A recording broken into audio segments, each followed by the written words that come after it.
Hello, Paulita. Hola, Fer. Okay.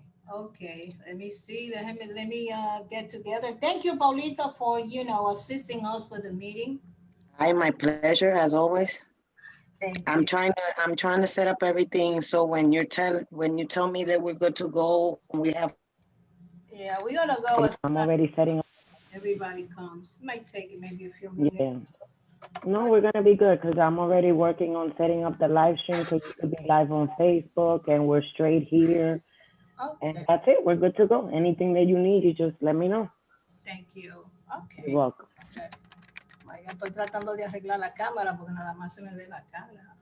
You look good there though. I can see your background and everything and the youth and education banner. Yeah. Hey, give me the name of the presenter really quick so I could jot it down. The lady from the Amber Charter School. Yeah. Her name is Ana Vargas. Okay. Es una de Thank you. ellas. Y la otra es Verónica Almedina. Almedina, sí. Thank you. Okay. All right. Thank you. Oh, pero también hay otra presentación que es de Yazel Montes. Es la segunda presentación. Okay. Las otras personas están primero, ¿verdad? Sí, Ana Vargas de Amber de Charter School va primero. Okay. Thank you, sir. You're welcome. Let me fix this. Okay, here.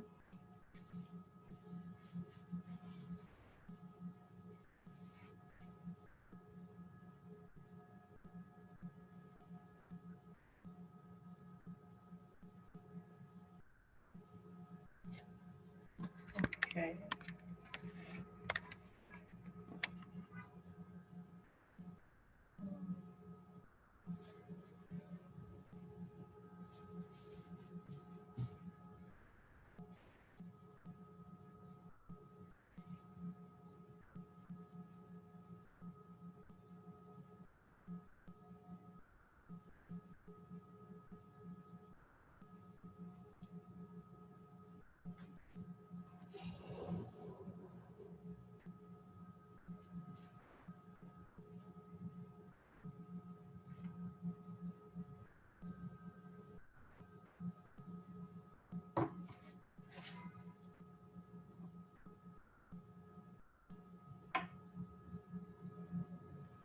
Fair, really quick, can you test something for me? I gave you the abilities to be a co-host so you could see your stacks and you could share screen in case you want to share any document or your agenda. When you look at the bottom of the toolbar, do you see a share screen button in the middle, like right next to record participants all the way at the bottom?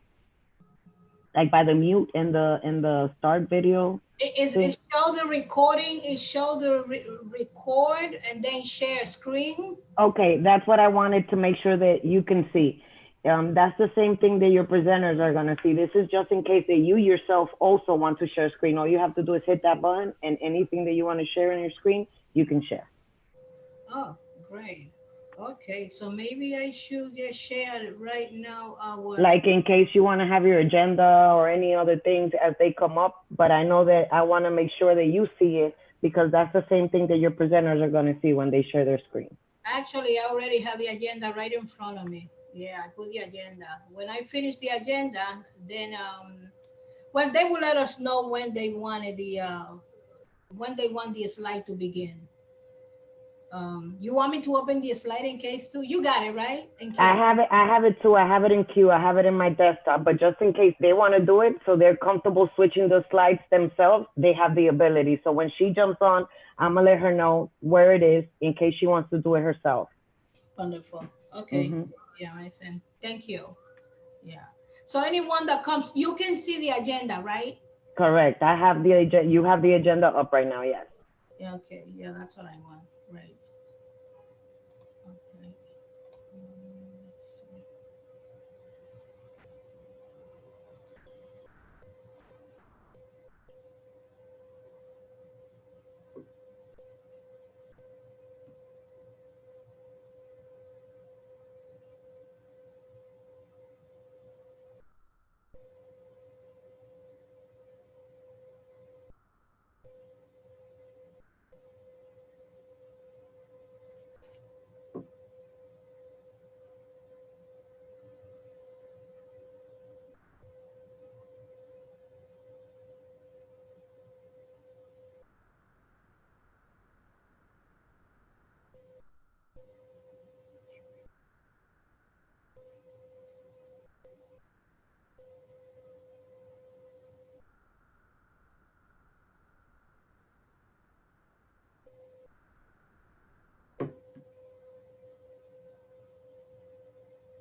Okay, I see Anna.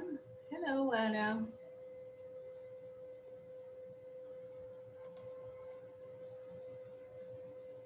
I don't know why it says Ana Vargas. Um, but I put my name in the back so you can see. Oh, I think it's because she forwarded me her link. Yeah, if you hover over your name and you right click, you could change it to your name. Yes, you cannot. Yeah, that happens when you share someone else's link. It already that's personalized for them. Got it. Thank you. You're welcome.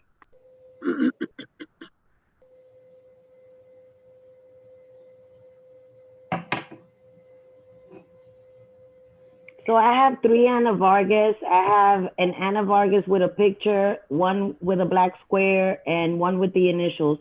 Who is Ana Vargas? So then I could rename everyone else.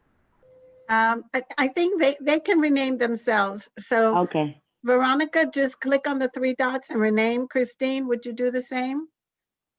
So let me interject. Hey, good evening, everyone. This is Hi. How you Hi, doing? Faye. Thanks for joining us.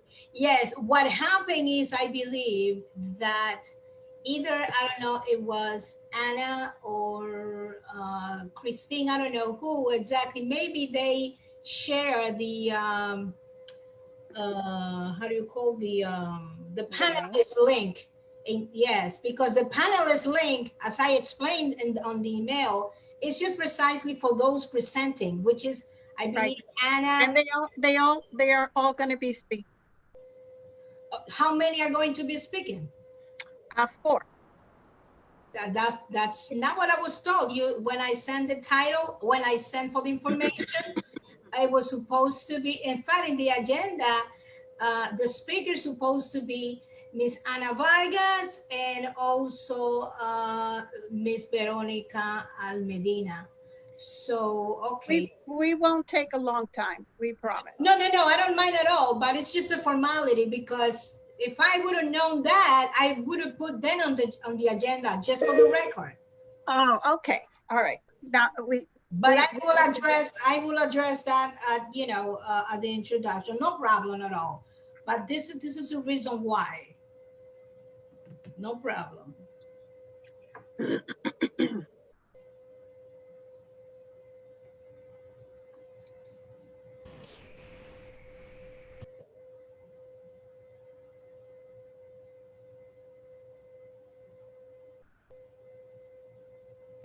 Well, good evening, everybody. Good evening. How are you all? We're doing well. Thanks for joining us. Of course. I made it by the skin of my teeth. You know, from the living room to my room, it's quite a commute. You know. Did you took a taxi? I mean, did you take a taxi? I had to pay a very expensive Uber. They're doing the surcharging right now. Oh boy. But it's okay. I had my cat pay for it, so.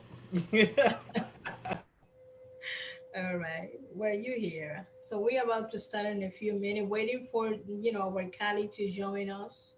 Yes. So let's see. So Anna,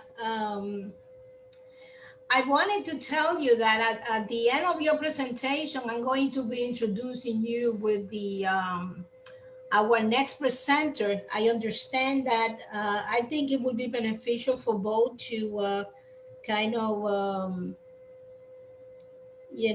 be introduced. So he had a wonderful program. You're gonna hear more from him.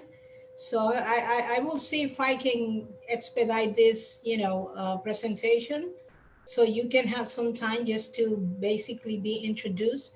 And so when you learn about his program, I think maybe there is a ample room for collaboration.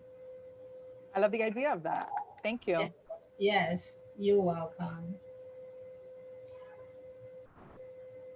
Okay.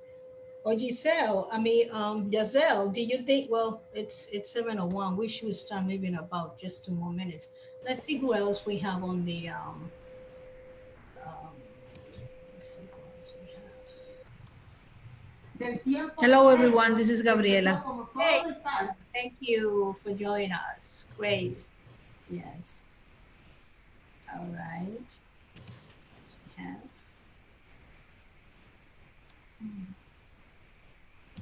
So we're waiting for more members.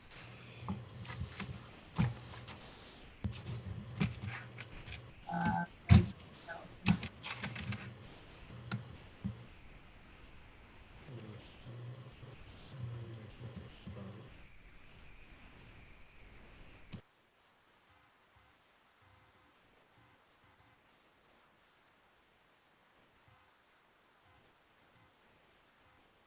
let's see.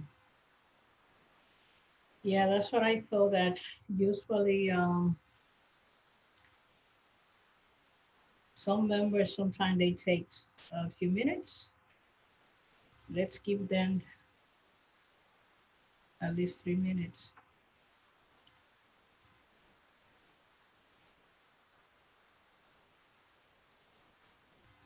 At least. Hey, Faye, while this is on. Hey, Waldy. Thank you. I was just going to send you a text. Hmm.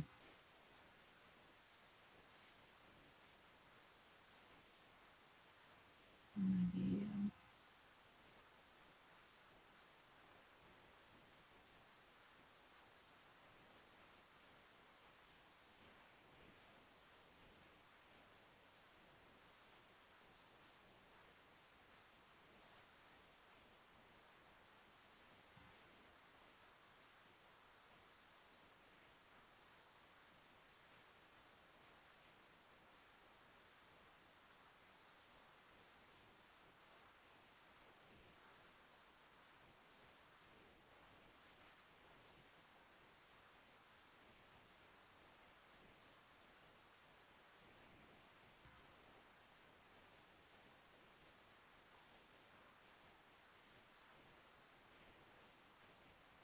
All right.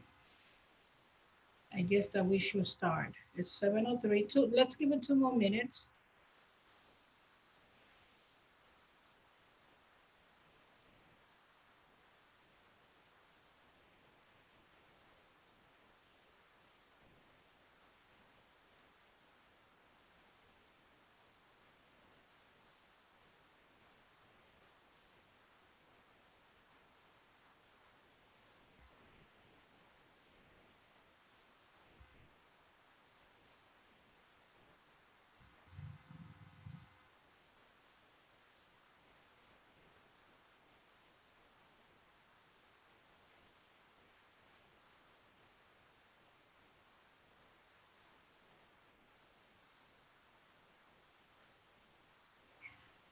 All right. Members is there? How many members do we have?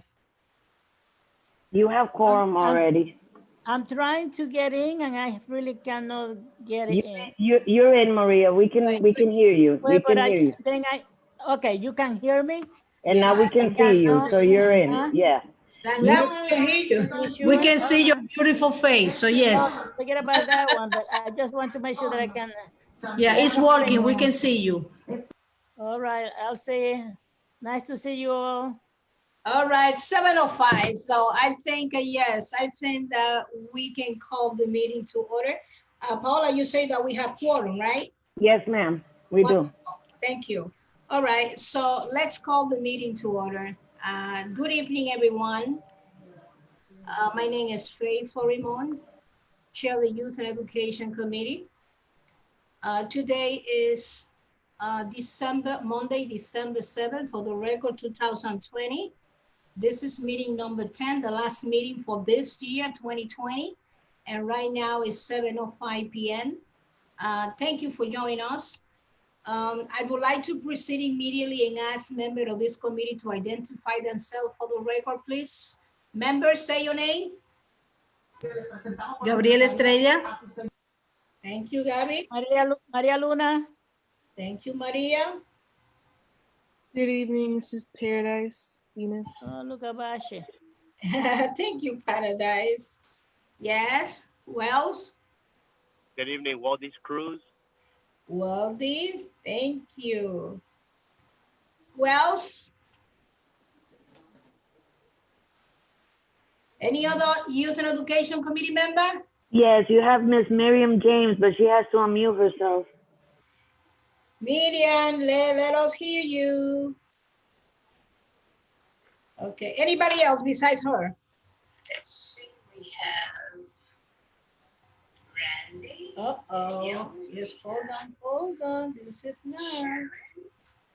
So, I hope you all had Okay, oh my goodness. All right, so, all right, let's proceed with the, I guess that the rest will come. Jonathan, we're waiting for Jonathan and we're waiting for Miriam to identify herself. Glenny, are you there?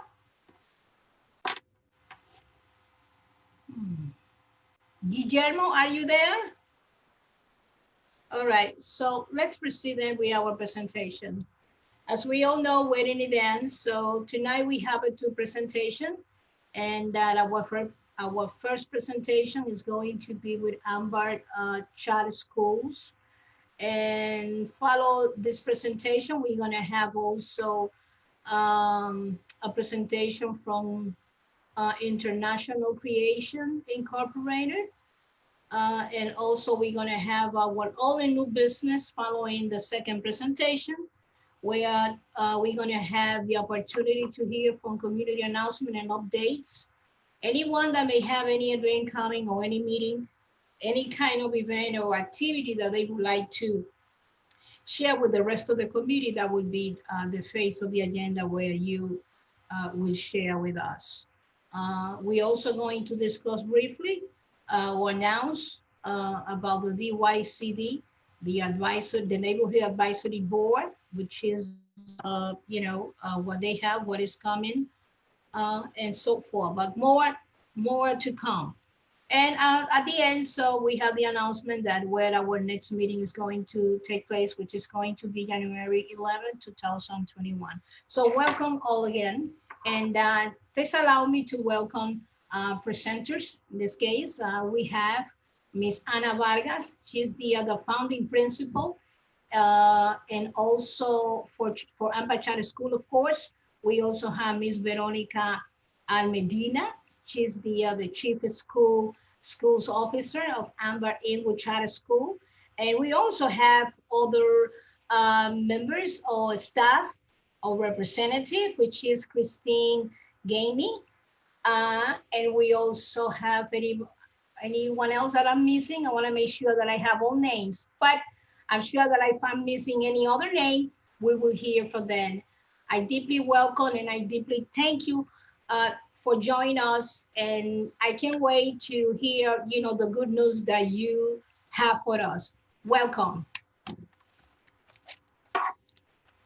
Thank you. Happy to be here. Yes, the floor is yours. Thank you, Faye. If we can begin with our presentation with the slide deck, that'd be great. Yes. Let's see. Paola. Yeah, you would have to stop sharing your screen and she can start sharing hers. So you just have to take off your agenda and hit stop sharing screen on your screen.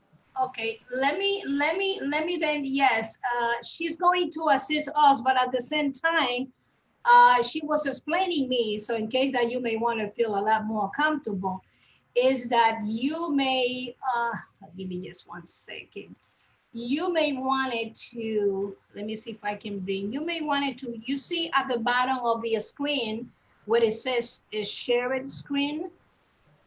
I'm gonna try to bring your presentation. Let me just 1 second so I can, just bear with me.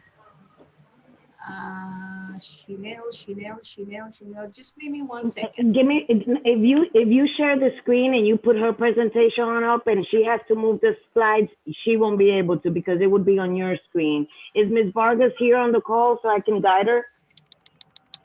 Yes, I am. Okay, if you look at the bottom of your screen, right next to your participants Q&A, there's a share screen button. As long as you hit that, you can share any document or any presentation you have on your computer.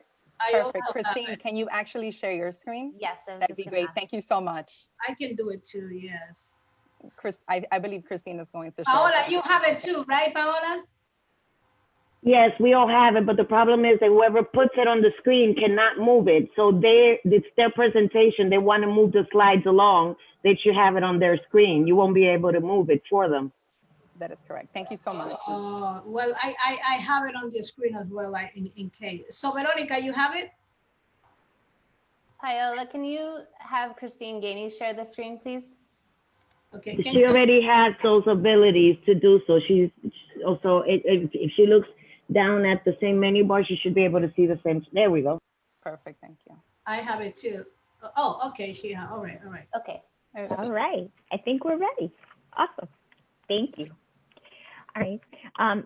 So good evening, everyone, and thank you, members of the Youth and Education Committee, for giving Amber the opportunity to present today. My name is Veronica Almerina, as Faye mentioned, and I'm the Chief Schools Officer for Amber Charter Schools. This evening, alongside me as panelists, we have Dr. Vasthi Acosta, our Executive Director, Christine Gainey, our Chief Communication Officer, and Amber's Inwood founding principal, Ms. Ana Vargas. We look forward to sharing with you the history of Amber Charter Schools and our excitement in opening our third school in Inwood this September of 2021. So it's super exciting, and we're so happy to be here tonight to share this alongside you all. We're going to go on to the next slide, and I'm just going to share a little bit about myself. So I've taught in education for about 6 years in the elementary school sector. I taught at Amber Charter Schools. I was a 4th grade teacher there in East Harlem, and I began my journey as an administrator by joining the Emerging Leaders Fellowship Program alongside Ms. Christine Gainey, who will be speaking about it as well shortly. And throughout this journey, we really found the love to lead. And in doing so, I soon became the Dean of Students at Amber East Harlem. I served there as the assistant principal. And then I was the founding principal of Amber Washington Heights. So yes, we were in Washington Heights. It was bittersweet. We were there for a year, but we found our permanent home in Kingsbridge. And so I became the principal at Amber Kingsbridge. And so now to be able to share with you all that we're going back to Washington Heights brings us utter joy. And I'll share with you a little bit of why, because Amber Washington Heights really was what our dream was 20 years ago. And to be able now in 2021 to say that we're coming back to the community really brings us joy and excitement. So that's a little bit about me. So speaking of the history of Amber Charter School, we were founded in 2000 as the first Latino-led charter school in New York State by the Community Association of Progressive Dominicans, also known as ACDP, which is a community-based organization that was founded in 1979 and has since developed high-quality programs that provide assistance to 27,000 children and families annually in the Washington Heights community. So hence our excitement about opening a school in Washington Heights, because our founding organization has deep roots. And so to be able now to open Amber Inwood is really a dream come true for us. In the fall of 2017, we moved our temporary Washington Heights location, as I mentioned earlier, to our permanent space in Kingsbridge. And in East Harlem, we serve over 500 students in grades K to 5th. And in Kingsbridge presently, we serve over 475 students in grades K to 5. So to speak a little bit about Amber's mission, Amber Charter School has not only created a program that produces strong academic performance, but more broadly, it addresses the learning and the development needs of the whole child through enrichment offerings, which Ms. Ana will share with you shortly, and a comprehensive range of supports. All of our schools pride ourselves in ensuring a rigorous and comprehensive core academic experience. We support students in multiple ways, and you'll learn a little bit more in the upcoming slides. We create an educational community that celebrates culture, which is so important during these trying times, and fosters a love of learning. And last but not least, we provide clear pathways to middle school, high school, and college. So now I'm going to turn it over to our Executive Director, Dr. Vasthi Acosta. Dr. Vasthi? Thank you. Hi, everybody.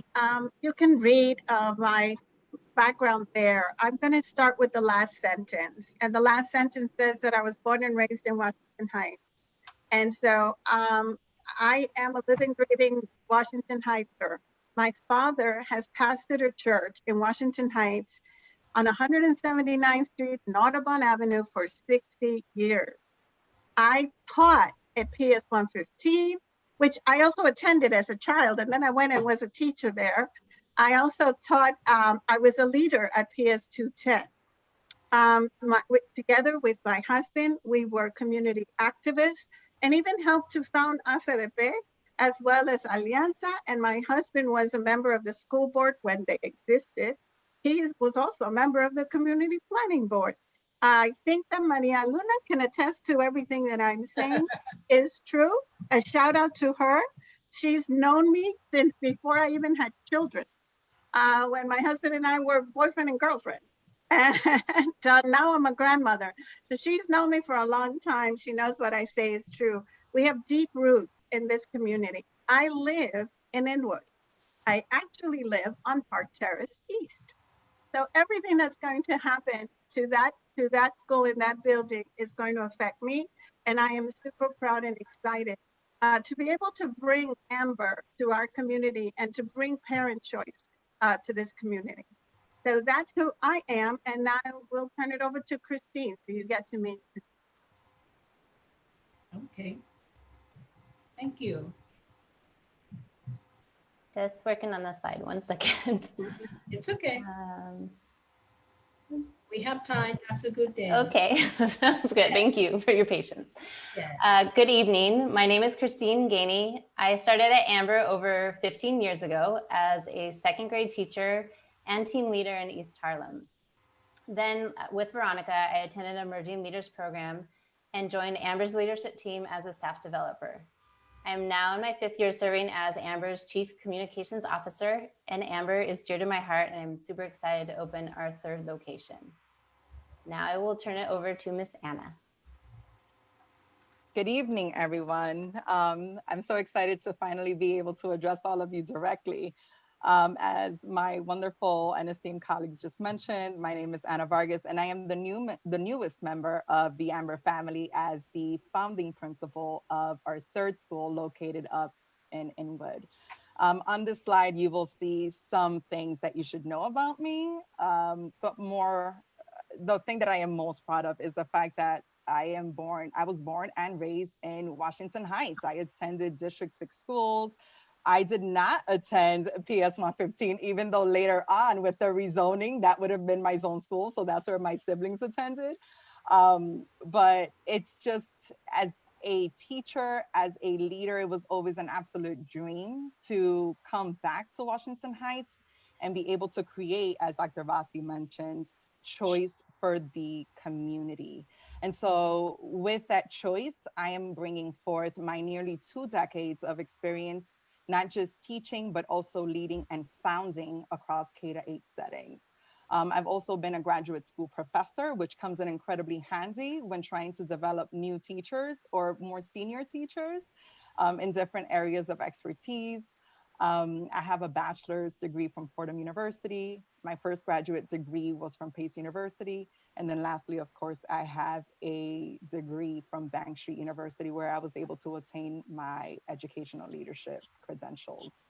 So now that you know a little bit more about me, I'd love to go on to the next slide and let's talk about Inwood and this incredible building that we are going to be hosting these beautiful children in. So Amber Inwood is located between Park Terrace East and Park Terrace West on 215th Street. The exact location is listed here. During our opening year, which will be the fall of 2021, we're slated to open with grades K and 1. The Inwood building will also serve as an incubator for our Kingsbridge building, for our Kingsbridge middle schoolers specifically. So we'll also be housing 5th and 6th grade.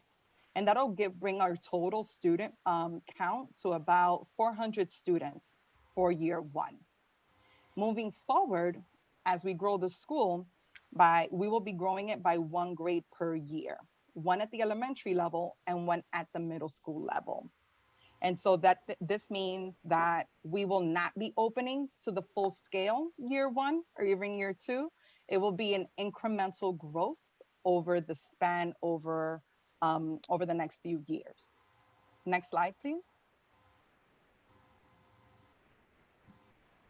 And so at our school, we're focused on academic rigor and enrichment, which means that our students have the opportunity to both shine as scholars, but also deepen their interests in other areas.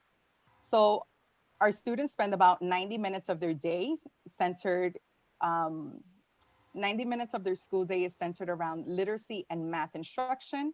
And we also offer science and social studies content for 90 minutes of the week. Our students apply their understanding following the station learning model. And then also, excuse me, and of course, we also ensure that we are working to maintain the cultural wealth that all of our students bring. And so we offer Spanish classes to all of the learners. Enrichment classes, for enrichment classes, we offer music, art, movement, and technology.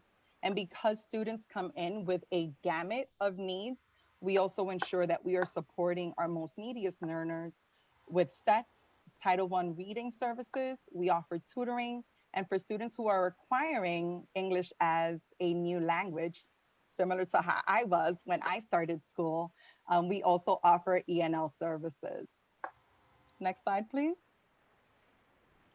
And so here's just a highlight of just some of the incredible things that our students do within their school day and their school year. So indulge me as I confidently and proudly share some of these photographs of our students. That very first photo is our students in their music class playing on xylophones. The second image is our students in an after-school ballet club. In the next, we have our triumphant winners after a spelling bee. On the last picture on the right in the top row is our student council. In the bottom, we have some students posing with great pride and as a class, some hands-on science activities, a publishing party, and of course, sports because we need to move our bodies. Next slide, please.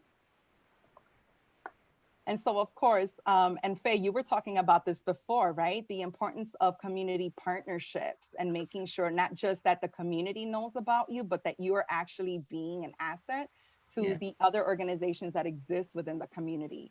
And in our 2 schools, we have established deep partnerships with these organizations. However, and they support us with everything from our after school programming, our mental health services that we offer, swimming classes for our students. And each year we search for new opportunities.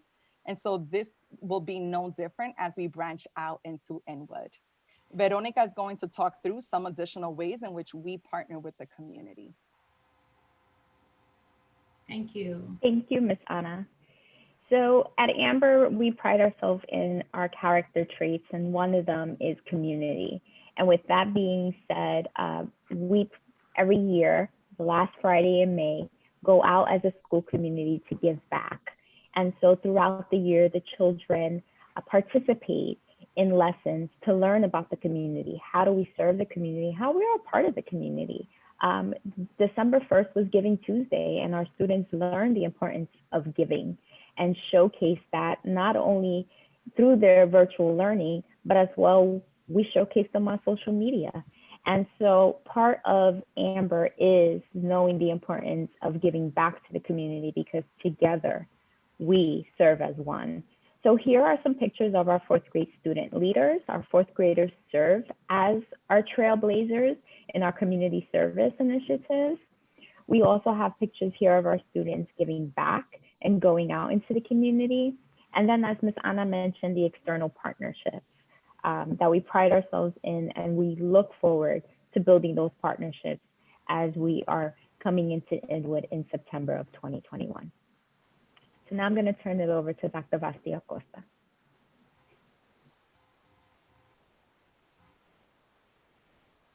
So cute. That's a cute picture. Sorry. So we'll be, after our presentation with you, we've been invited to also present Community Board Traffic and Transportation Committee.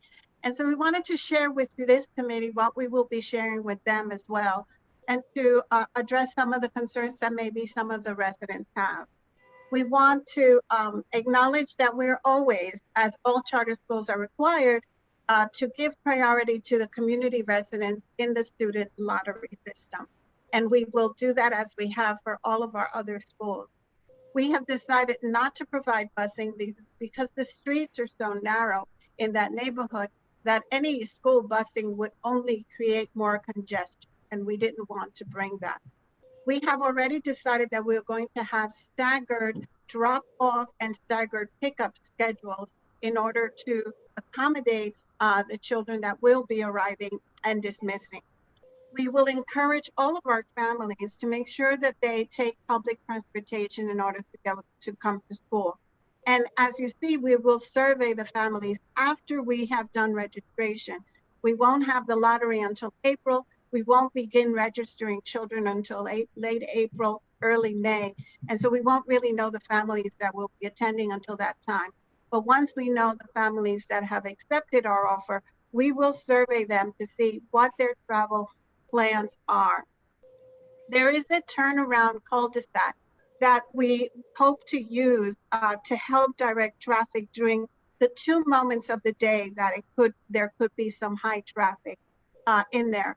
And we know that the middle school children usually travel in New York City. They travel independently to school. So the middle school children will probably not be a concern when it comes to the traffic that may happen in that neighborhood. And then finally, we will support the community if they want to advocate for a 4-way traffic stop on 215 and Park Terrace West. If they choose to advocate for that, we will support the community in that request.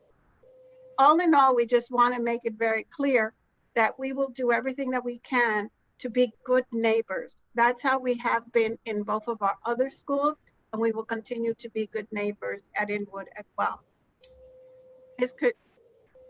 Next. We're open now, Ms. Faye, for questions. All right, very good. All right, so let's then go back to the, to the entitled screen. All right. Allow me just 1 second before we open up the phase of questions, because I know there are members that they are not here when we started, and I want to make sure that they identify themselves. Members that arrive late, please, can you identify yourself?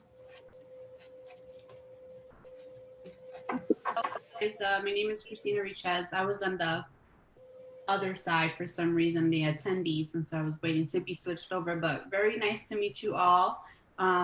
This has been a wonderful presentation, and I look forward to hearing more about your school and visiting, hopefully once we're open. But definitely nice to meet all of you guys. Thank you for being here today. Thank you. Next member. Hi, everyone. My name is Glennis Aquino Gill. Thank you so much for joining us tonight. Sorry I was running late.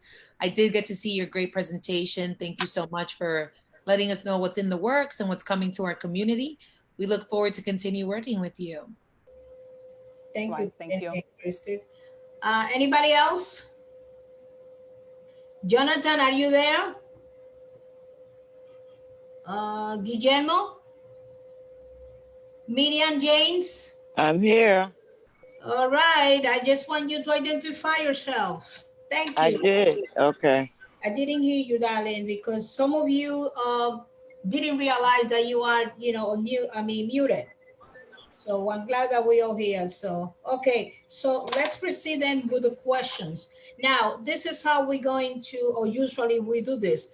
Members, committee members have a priority. They ask question first, and then we turn the question to the general public. Okay. Who has questions? Maria? Yes, Maria.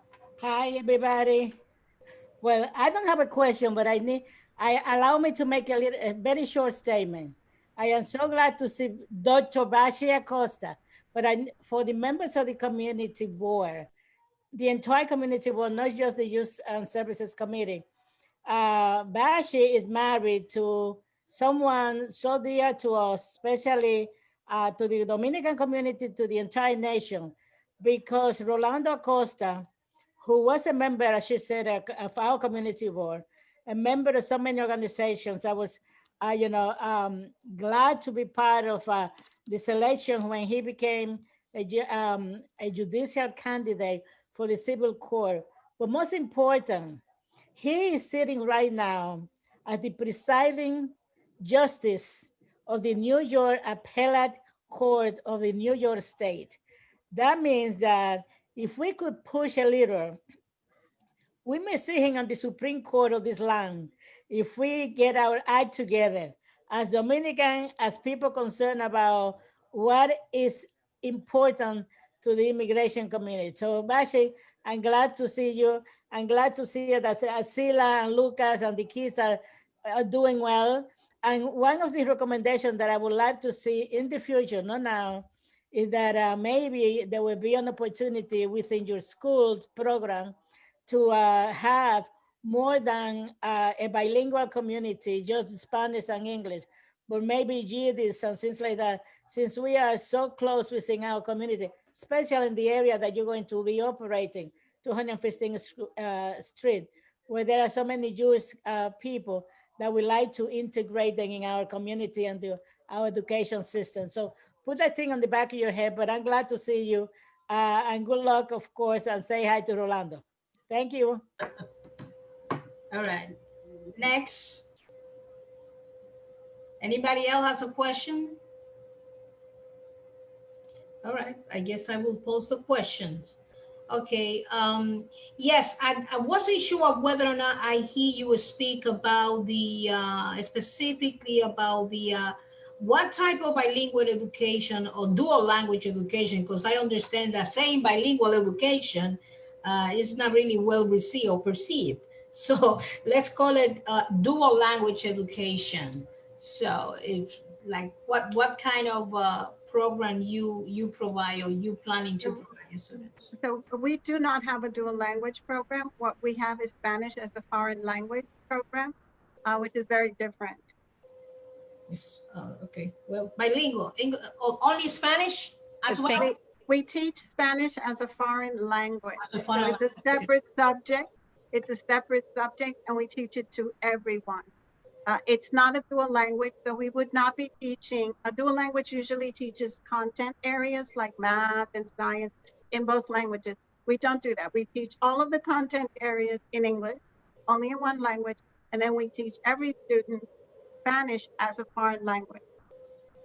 Okay, let me ask you then this question. And I understand, maybe I am wrong, I'm not sure, but I understand this is one of the requirements of New York States. And I don't know if this is true or this is not, that the state requires school to provide, to have this kind of program. Is that correct?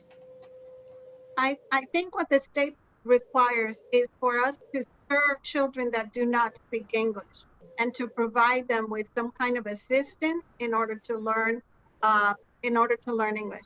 So we do have English as a new language classes, and we do address those children that come with another language. We have different languages besides Spanish. We have children that come with very different languages that they don't speak English in our schools. So we offer them English as the new language classes and support.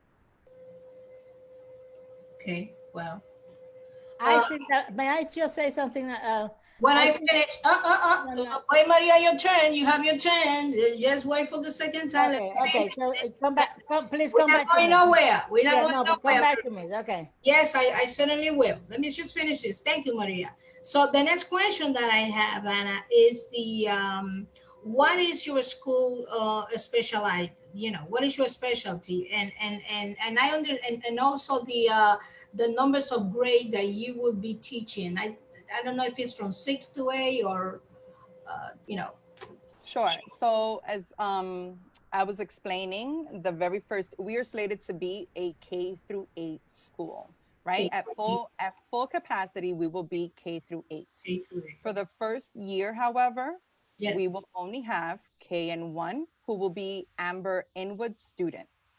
However, because we will also serve as an incubator for a Kingsbridge building, we will also have 5th and 6th grade in the building, but they will be Amber Kingsbridge students.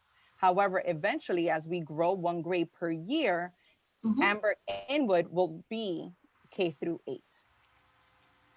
Okay, and any specialty that you want to call that your school concentrate on it?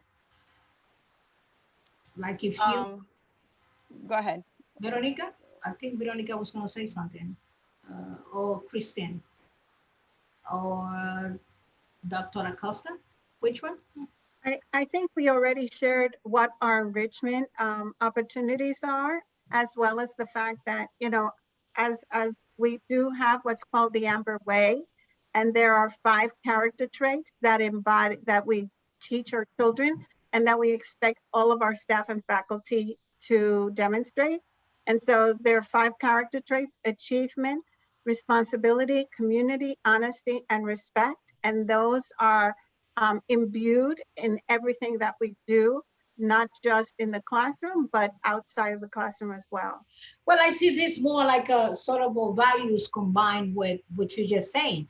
But what I'm referring is, for example, we have a school that, for example, let's say at George Washington, we have a school that they only specialize in health, for example. Other schools specialize in sciences. That's what that would make sense if we're talking about high schools, but this is an elementary school, and therefore we're more focused in making sure they learn how to read and write and have a strong foundation, academic foundation, so that they can build on that foundation as they continue in their educational career. So there is no special. Which is also why we offer the enrichment classes, because early on, right, we also want to make sure that they understand that there are other things to explore, so that once they do enter the high schools and then later on college, they can continue to deepen their understanding of these areas that we started their interest in. So basically you have several specialties that or concentration. So it's not necessarily 1 or 2. So you have several.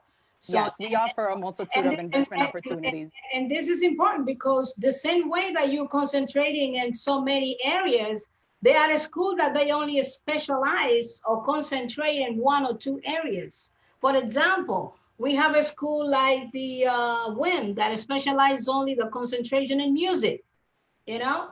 So your school or many other charter schools may want to just to specialize in science, so they may want to specialize in something else. There is a particular area that they like to concentrate, and that was my topic. But I'm glad that you not only concentrate on one thing, let's not call it specialized, but you concentrate in several areas. But this is not your specialty per se. You know what I mean, right? Yeah. Yes, so you concentrate in several areas, but you not specialize in particular area, which is the difference that I'm trying to, you know, to bring or give you some light. Do I have any, let's see, what is the other question that I may have? I may come back to you. So Maria, so let me allow you to go ahead and ask a question. Besides Maria, anybody else have any questions? Okay. Actually, I have a question. Yes. When possible.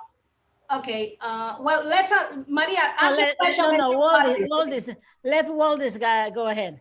Thank you, Maria. Yes, Waldi, please. Thank you, Maria. Thank you, Maria. And hi, everybody. I want to say thank you for presenting and for the wonderful presentation. I just wanted to ask, well, 2 questions. Is this school, correct me if I'm wrong, because I'm trying to think of like where exactly it's going to be. Is it like right near Inwood Park? Like, but he missed the it's between, it's on 215 between Park Terrace East and West. Okay. So gotcha. And then, the park is down the street from us.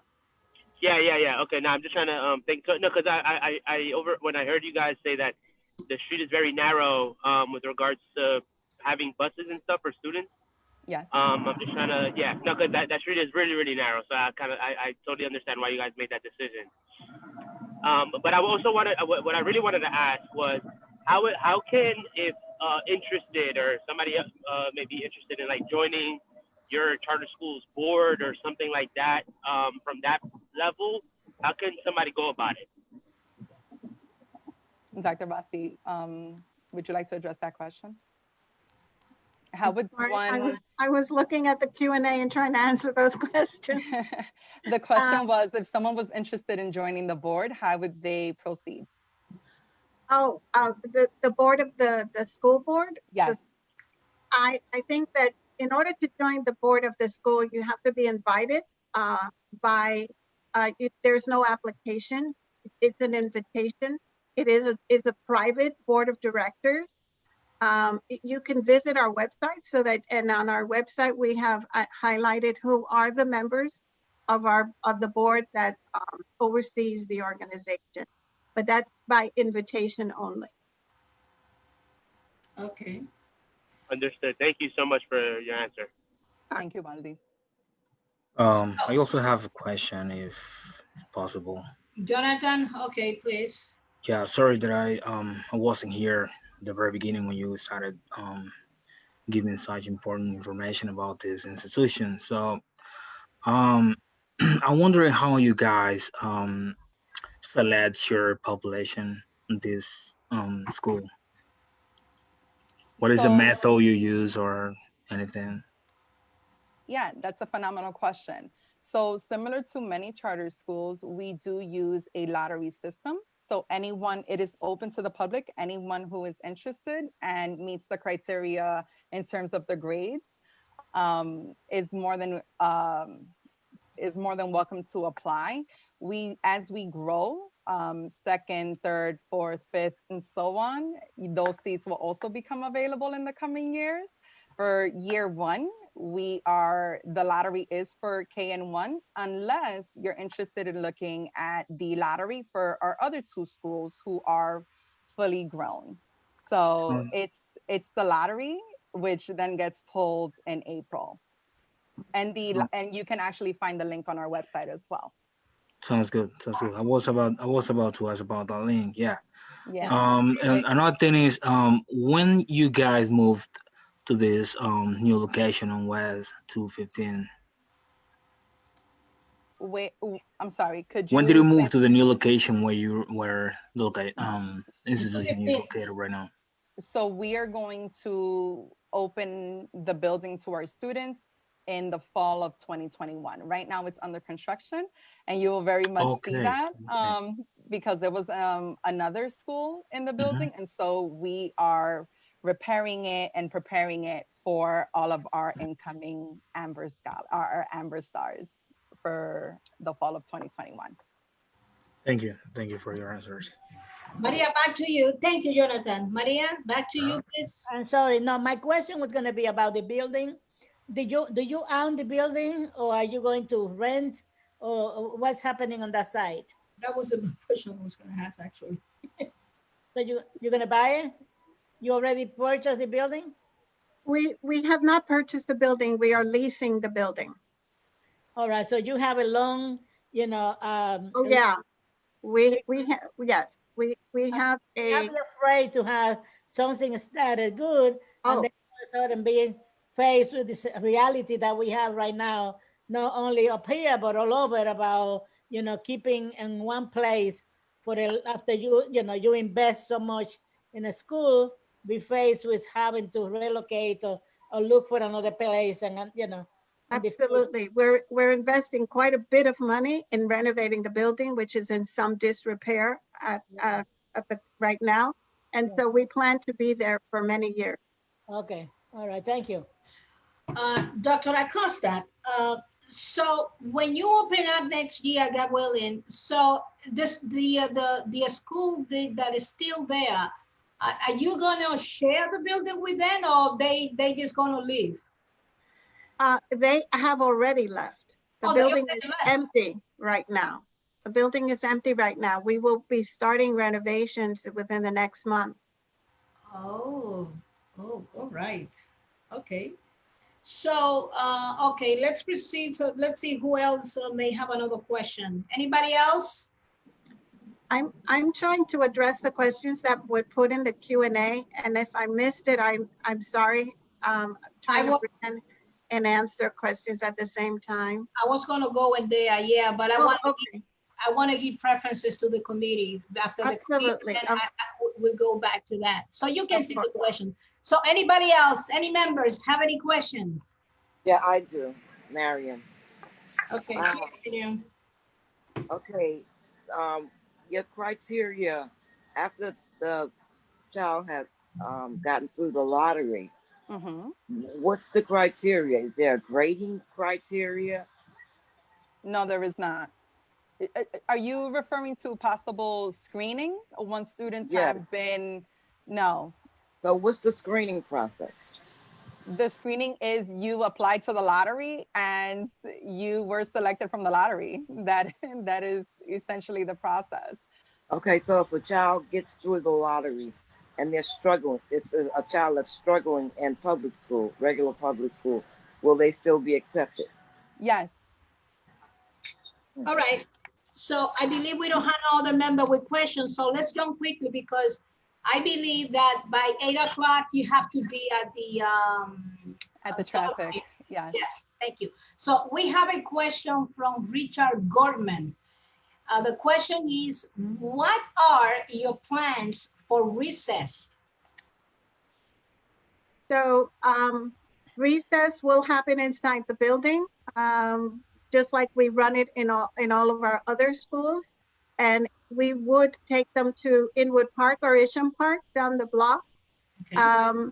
But mostly because of all the, the winter months, it's too cold, they would probably be, the recess would happen inside. So it would be between inside or walking them down to Isham Park.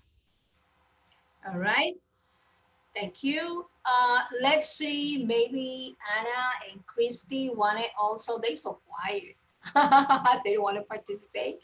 Okay, so the next question actually is anonymous. It say that, this is what they're asking. Where do you plan to hold your students' recreation or / recess, etc.? That's a very similar question to the question that Dr. Vasthi just answered. We're fortunate enough that we have a very safe building with a gym. So we intend on having our students use the space indoors. However, we do also hope to take advantage of the nearby parks as well. Wonderful. Let's go to the bottom and see, because I'm not sure that we're gonna have all the time to ask all this question. Let's see. Susan Wright, she says, your school sounds lovely. By the way, it just has a huge amount of students for this small area on top of a hill with very limited street access and parking. Where will the staff people park or are thinking to park? I think that none of our schools have staff parking. We have other schools and none of our schools have staff parking, and the staff figure it out. They will probably use the local parking garages that are on Broadway or on 10th Avenue, or they will choose to use public transportation because we never provide parking for staff. So they have to figure it out. And they usually do. Yeah. Okay. And I can attest to that after teaching and leading all over New York City for the last 20 years. I drive everywhere for the most part. And there were times that I had to commute on public transport. You figure it out.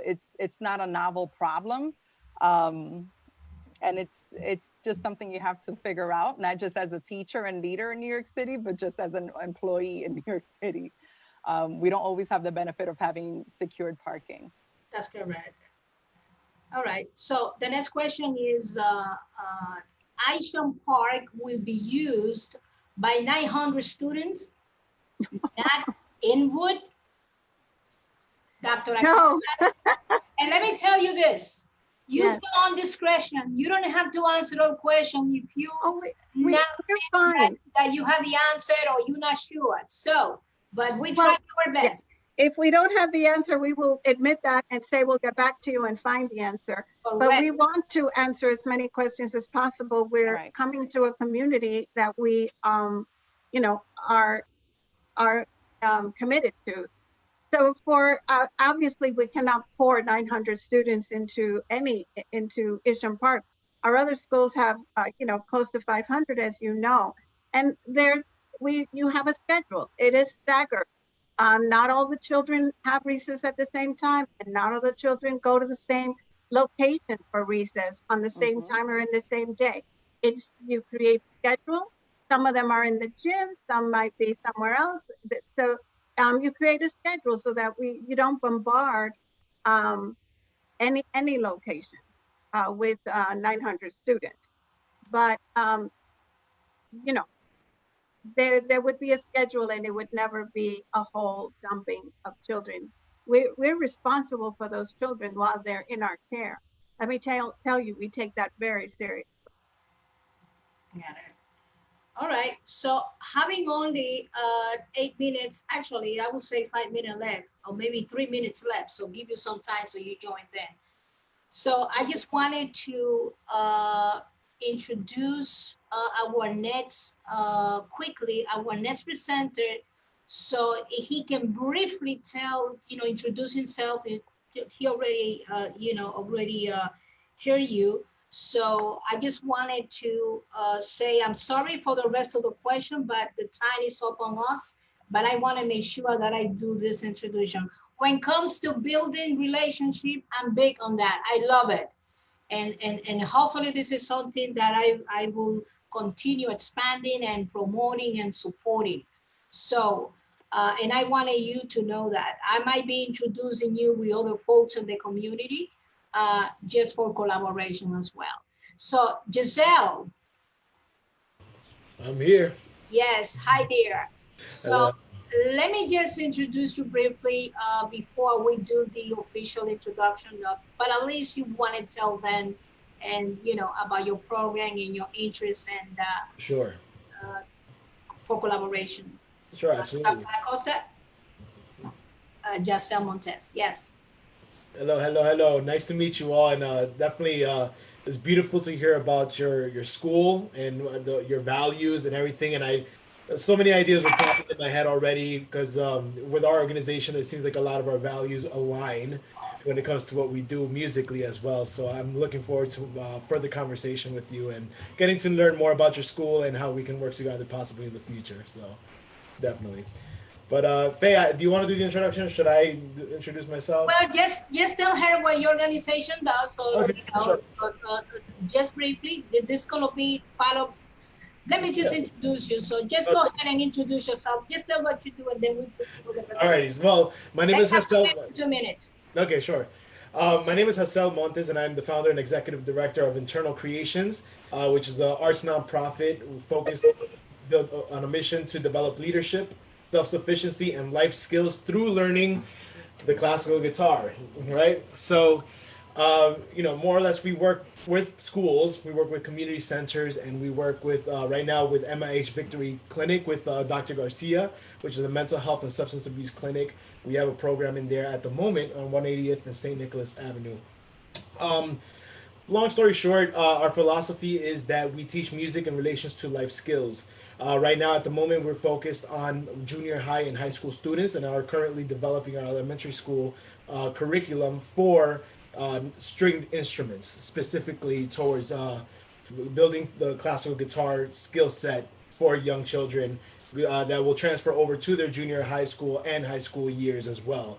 So one long-winded training, I guess you could call it. So yeah, I'm born and raised in Washington Heights too, so I'm glad to see a lot of community. We probably bumped each other in the street at some point, and you know, I just I'm glad to see some faces that were deeply rooted here as well. And in a nutshell, that's pretty much what we do. I had a whole presentation ready to go también, so but I definitely look forward to speaking with you on a one-to-one. I know Faye can possibly arrange that if you want to reach out to each other directly.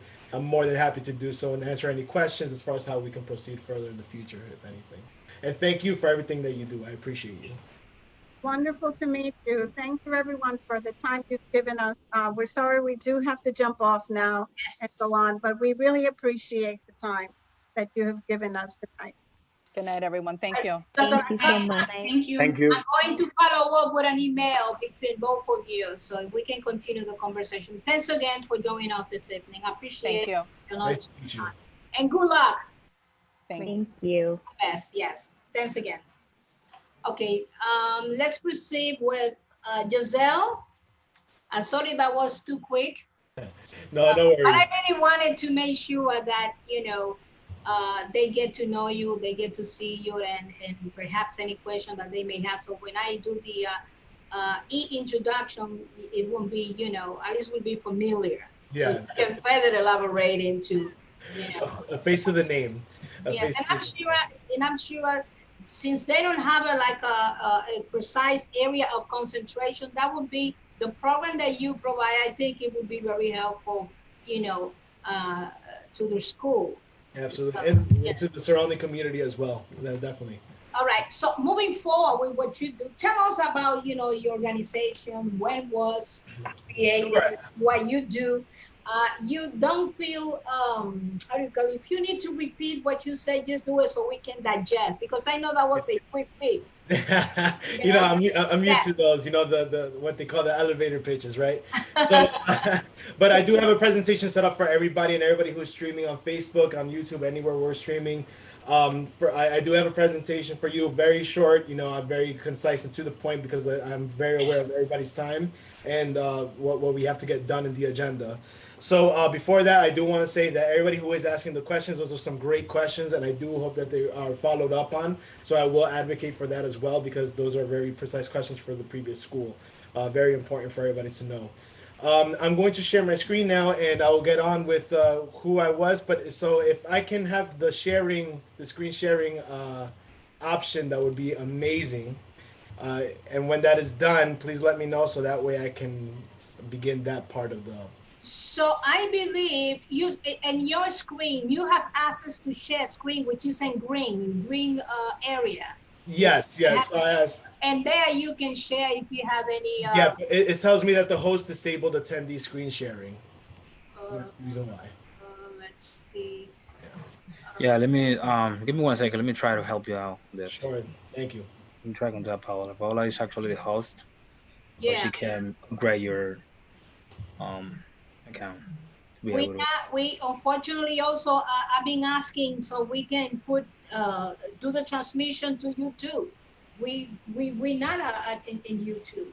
Okay. Yeah, we can't do it at the same time because there's another committee on it. Who's the person that needs to speak? Giselle? Yeah, it's me. I got the screen. He can share screen already. Yep, I'm there already. I told him, but he said that he was not able. Thank you, Paola. Okay. Beautiful. Is everybody able to see my screen? I know it says it's yes. loading. Yes, we can see your screen right now. Beautiful. Excellent. So I'll get started right away. First off, good evening to all of you, my Washington Heights family, whether I know you or not. I appreciate the opportunity to speak with you and to introduce you to an organization that I have founded and I continue to run for the past 6 years, and I hold very dear to my heart. I also want to just say thank you, Faye, for providing the opportunity to speak to everybody in the community who's watching remotely and who's attending as an attendee here, and for meeting the fellow change makers from the school that we just heard from, Ms. Vargas, Amandina, Ms. Acosta, and Ms. Gainey. So a little bit about me. My name is Hassel Montes. I am the founder and executive director of Internal Creations, Inc., which is a nonprofit with the mission to develop leadership, self-sufficiency, and life skills through learning the classical guitar, as I showed earlier. I'm a Washington Heights born and raised, native as well. I've been here 32 years of my life, and I have a deep passion for Washington Heights because that is always going to be home no matter where I am, and also our New York City youth. The guitar is an instrument that saved my life when I was a young man, and it helped me learn what was possible when proper work and discipline was put into learning a skill. So besides it being a way to stay off the streets, when I was out in Fort Tryon, when I was on 185th and Audubon, and I was hanging out with the cliques, You know, it helped me express myself in a universal voice that we all understand because it's based off of feeling. And it helped open doors of possibility that I never thought would be possible. With that, when I was in college, I went to SUNY Fredonia and I was studying music education there.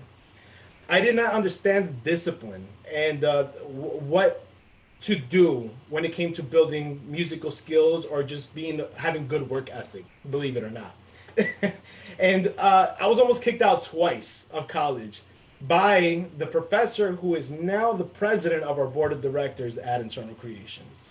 So once I flipped the script and I actually began putting in my discipline, putting in the work, and understanding that if I wanted to get good at something, I needed to actually do the work, you know, it opened up a whole door of opportunities for me that really, you know, changed my world and made me the person that I am today. And most notably, when I was on tour in Germany and France with a guitar quartet that I was in at the time. And that only happened because I put in the work. So me, a Washington Heights kid, never thought I would be across the ocean, setting foot in Europe, let alone on tour playing music. That was like mind blowing for me and a life changer. So that's definitely something there. And with that, this fueled the passion in me to really make sure that the youth here in Washington Heights and in New York City to understand how and be aware of these disciplines and how they can help expand the possibilities in their world and not just stay limited into what we think or what we are told is possible for ourselves. So I'm going to move on to the next slide here. And, you know, the name Internal Creations, a lot of people get confused by this. They're like, Internal Creations, how is that musically related? Well, before I get into what the heck is Internal Creations, I want to first give you a thought. In order for something to become reality, it first has to begin with an idea. And that idea is then coupled with passion, which is from the heart. Two things that are internal. Anything that we have comes from there. Once we take those two internal catalysts and put the action behind it, then it's as simple as writing a thank you card. Before you write, you think about what you're saying. You think about the emotion that you're going to put into the words that you're going to be giving to that person. Then you actually take the action to write it out, and then you become something tangible. You create something. The computers we're on, the phones we're using, the chairs we're sitting on, it all became with an idea, followed by the passion that was fueled by actual action. And now we take it for granted every single day. That is the power of what music teaches us. And, you know, that's what music teaches us naturally. And now it's time for us to expose that to the students instead of overlooking it. Have conversations on this and help them understand how to bridge the two together. How music learning and life skills actually do join together for anything that we choose to do in our life. So again, what the heck is Internal Creations? We're an arts nonprofit to develop leadership, self-sufficiency, and life skills through learning the classical guitar. The fun part, right? How do we do this? We provide free of charge programs to participants as we partner with schools, community centers, and as I said before, and I alluded to, we work with MIH Victory Mental Health and Substance Abuse Clinic with Dr. Garcia. And when does this happen? Normally, we always follow the Department of Education school year. So we start September, we start with actually July 1st till June 30th of the following year. And we make sure to provide services within that time frame. So that's a little bit about us. In Internal Creations, we have different programming. One is our actual guitar programming, our guitar education programming, which we host in the schools. Like I said before, at this moment, we're focused on junior high and high school students and beyond, obviously. So, you know, we are here to make sure that we teach the life skills through as a unit, as a guitar ensemble, as a community. Our curriculum is based off a family-based community, meaning that each one of those students that you see in this picture is not just learning from me, but that we're all learning from each other. Hence why we're sitting in a semi-circle, because if we could do a big circle, then we would, but we would probably smack each other with the guitars in the process, which is not always a good thing, right? Liability reasons. So while we're doing that, if a student is struggling, they help one another. You know, we think of it as like the tribal essence of of community. And with this, they can be comfortable with each other. They share with each other, and nobody's hiding behind anybody. Everybody's always exposed, right? And as we're teaching these life lessons, I'm going to put another thought in your head. Let's think back to a time where we were able to figure something out or do something that we thought we couldn't, right? We pulled it off somehow, and you were just wondering how did this happen? Something just, it was great. It could have been that glass of wine we had about an hour ago that made, who knows what it is. But usually when we do achieve something, it's because there is a process that was done behind it, whether we're conscious to it or not. And what we do in our guitar program is show them the steps, the conscious steps that they take in order to get great at playing their instrument. They start off not knowing how to play an instrument and then end knowing how to play not only 6 ensemble songs, but then they also know how to play their guitar chords and be able to write their own compositions at the very end of it all. So I prepared a little short video for you all, because I believe in showing and not telling. So let the students here tell you what it is that they think. And I wasn't really interested into music or like these kind of instruments, but then he said guitar, and I was like, wow, let me try it. Maybe I might be good at it, or like I might use it as my hobby. What intrigued me the most about playing the guitar was learning how to play the guitar, because like it sounded interesting, and I also wanted to learn something new, something to keep me like in focus. What made me keep going is I like saw the progress that I was making, and then at first even my mom was like what are you learning? Like every day you go there. Like we started doing songs, and I had the recording of the song. They posted it in Internet Creation Instagram, and I showed it to her. She was kind of surprised, because when I play my part, it was just like I was guitar number 1, right? So my part was just like kind of singled out. But with the ensemble, when we played it, it came together, and it was such a beautiful thing. When I play guitar, it's just a lot more fun because I get to like feel the sound, because when you're producing, if you're like me, you have to use your speaker laptops or like really crummy headphones. You just can't really feel it very well, and then having the actual live music coming from the guitar, it's really nice. Like experiencing it with other students is good, because like me myself, I'm not a socializer, so like talking to other students with something that I know I like is good, because it makes me feel comfortable. Coming together is kind of a struggle. That's why we work on it after we got the whole song down, and then we focus on the colors of the music and the tones of it. They just come to just for fun, but it's not all about the fun. It's about struggle too. Like it takes a lot of time to have those fun. I definitely do get frustrated sometimes, mostly because I can't read sheet music. Like it's so difficult for me. So like I end up just looking at the sheet, and I'm just kind of looking over at everybody else, and I just do it by ear most of the time. But how I get through it is honestly just a lot of struggling beforehand. And I feel, in a way, I feel strong, because like it gives me a way to express how I feel, and it like, to me, it's like I'm learning something new every day, even if I'm playing the same song for like a whole week. Yeah, I want to keep this like a part of my life, because it's pretty amazing. That's the only thing I enjoy right now. Like I don't really have time to go out or like have fun that much, but like when I'm in my own space, I actually get the guitar. This is something I will take on, because I feel like now it's a part of me, even if like I never see him again or I never see them again. So there we have it. This comes from these students' mouths themselves, because again, I'm more of a show, don't tell. So whatever they said, that's what it means, and that it always brings a tear to my eye. But I'm staying strong today. So, moving forward with what we were talking about, Internal Creations has a I don't know where the slide went, but I guess not. So we go off of what we call the 3 Ps, the 3 pillars of success is what we call them, and within those 3 pillars, we have different. It's right here actually.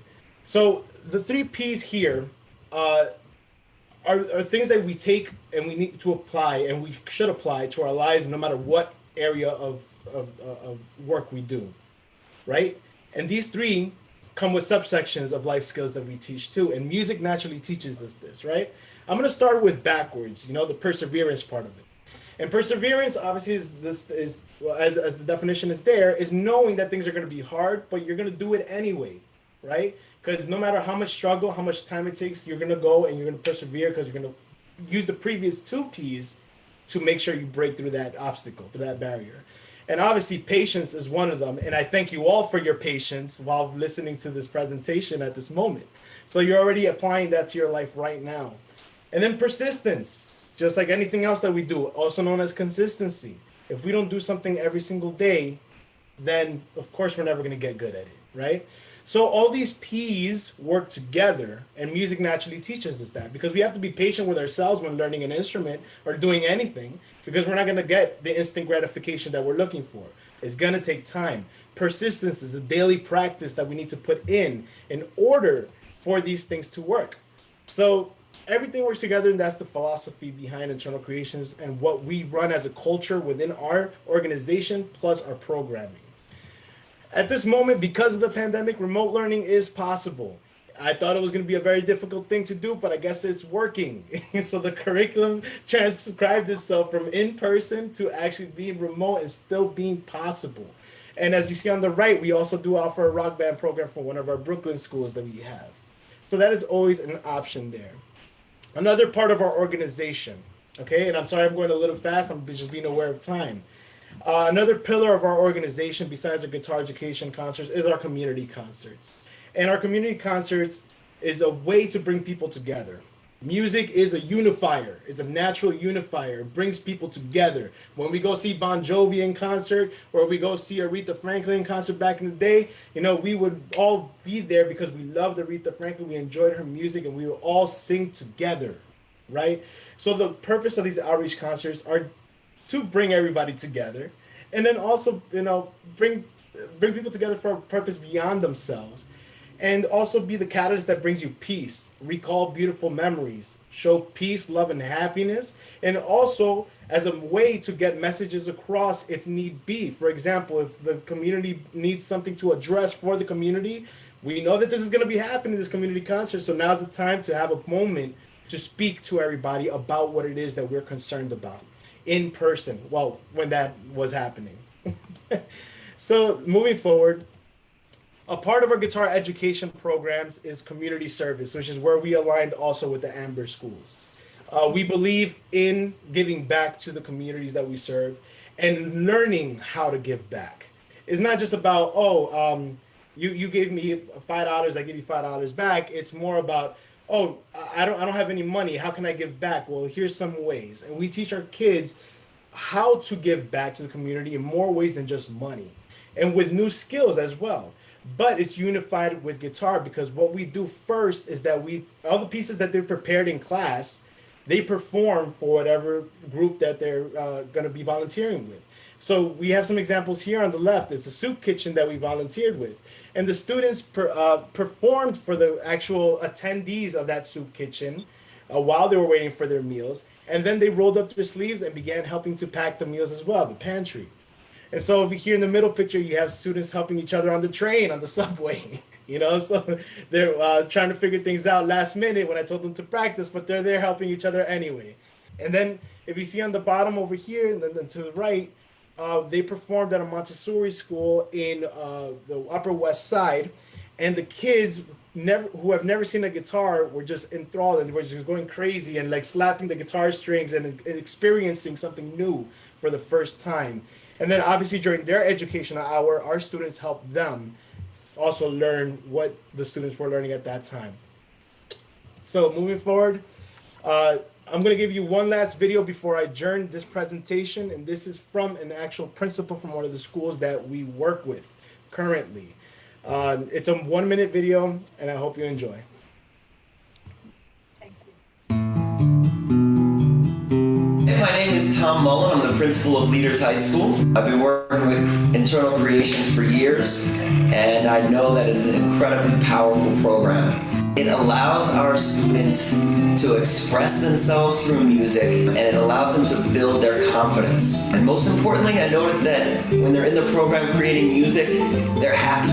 It changes the whole feel of the Leaders community to have this group of students who are committed, working hard, creating this wonderful music, and then sharing the music with the community. They really own the internal creations program themselves. They are in charge of organizing the instruments. They're in charge of making sure the class happens. It just shows you how much they care and the pride that they are taking in their experience here. Well, that's not what I wanted to. And my name is Tom. Sorry about that. And then to end this, you know, I always like to pose the question of how can we serve you? How can we serve your community centers, your schools? How can we serve your students, your kids, anything? I'm always open to have a deeper conversation on how we can serve your kids through music. My contact info is on here in case that you want to reach out to me. You know, one thing I always love to have is a one-on-one conversation with you all and listen. We have 2 ears and one mouth, so we must listen twice more than we speak. So whatever your concerns are, whatever your needs are, and then however we can definitely help through music, I'm all ears, and I would love to have a conversation with you as individuals. It was a privilege to introduce my organization to you all as the community. I will end this presentation with this. And thank you so much. I appreciate you. Faith, thank you so much for allowing this to happen. And yeah, this is where it's at. So any questions, I'm more than happy to answer. Please take down my information. And I encourage you to look at our website for more. The website is right under here. Or you could just scan the QR code on the left side of my virtual background over here. So thank you very much. I appreciate it one more time. Mwah. Thank you. Okay, thank you, Giselle. Thank you so much. Thank you, Giselle. A really wonderful presentation. So, Canis, does anybody has a question? I do. Go ahead. Yes. Hi, thank you, Giselle. Thank you very much for your presentation. I am very excited about your program. Have you been in contact? Oh, actually, let me just ask you first. Who are you currently working in partnership, especially Washington Heights, Inwood? Well, right now in Washington Heights, we have a program with MIH Victory in 180th St. Nicholas Avenue for their clinic there. And so I don't know where the background noise is coming from. I hear some, excuse me, I'm sorry. Who is speaking on the background? Hello? It might be Gabriela herself. That's okay. Looks like. No, I'm here. Okay. So that was your background. I hear somebody speaking in the background. Yeah, no, it's Gabriela's background. So no, okay. Sorry. So to answer your question, right now, that's who we are in contact with. We do have funding from Idanis Rodriguez for he endorsed us for the fiscal year of 2020, and we got another round of funding for 2021. And before, we were also in partnership with High School for Media and Communications with the amazing Juan Rosa. And then after that program, after that the school year ended, we were not able to get back into there because there was no contact that we could get with. And so right now, that's why I'm introducing our program to everybody, because I want to make sure that we are aware of each other and that we can begin building these relationships and really grow a stronger presence and providing music alternatives to our youth here in Washington Heights as well. Since I am going to base here and live here. Awesome, and that's why I'm asking. Yes, I was thinking in Washington, George Washington High School. I work for Catholic Charities, so probably we will be able to contact again. Yes. Since Alianza program, which is the one that runs the community schools, both media and communication and the health and science. So we can catch up. So in a couple of days, I'm going to reach out to you and see Beautiful. if we can, I can put you in contact with Eddie Silverio, which is the director for the Alianza program, and we'll take it Okay. from there. Absolutely. Thank you so much. I do Sounds appreciate interesting. it. Yeah, sure. Thank you. Yeah. Thank you, Gabriela. Okay, anybody else? Yeah, hey, how are you, Giselle? Nice to see you again. Your you. presentation was so wonderful. I'm inspired by the three Ps myself. So just thank you for that. I was wondering, where do the students get the guitars from? Does the program provide a guitar, or do the students have to bring it themselves? No, we're fortunate enough to have a great partnership with this other organization named Hungry for Music that we've been to for the past 6 years since it started. And they provide the guitars for us, and we do everything in our power to provide the instruments for the students. All they have to do is show up. Wow, that's really wonderful. And so, do the students get to keep the guitar at the ending once they're done with your program, or do they have to return it? They do have to return it, unfortunately. If they're not part of the program, they do have to return it because then we're going to continue. Liability is there. You recycle it. I get it. But we do our best to get an abundance of instruments, world willing, and eventually, if like a student really not, take one, like get one for themselves, we do our best to accommodate accordingly. But in order for the purposes of the future programs and future students, they have to return it to the.